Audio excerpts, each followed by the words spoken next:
Mimi naitwa Dr. Peter Patrick Mfisi, ni kamishna wa kinga na tiba wa mamlaka ya kudhibiti na kupambana na dawa za kulevya.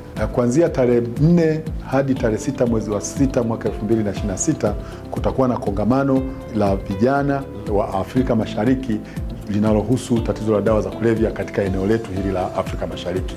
Kongamano hili litafanyika katika ukumbi wa hospitali ya Seliani jijini Arusha. Lengo la kongamano hili ni kuhakikisha kwamba tunatoa elimu ya kutosha kwa jamii juu ya tatizo la dawa za kulevya hasa katika eneo letu hili la Afrika Mashariki.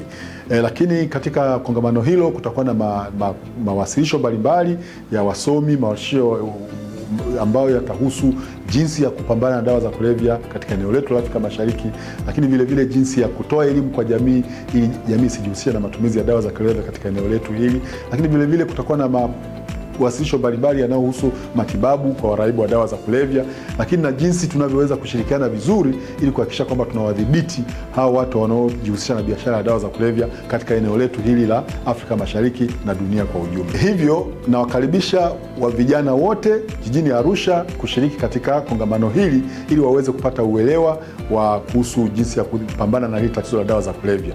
Vile vile nawakaribisha wananchi wengine hususan vijana kutoka maeneo mengine nchini waweze kushiriki kwa kupitia vyombo vya habari ikiwemo mitandao ya kijamii.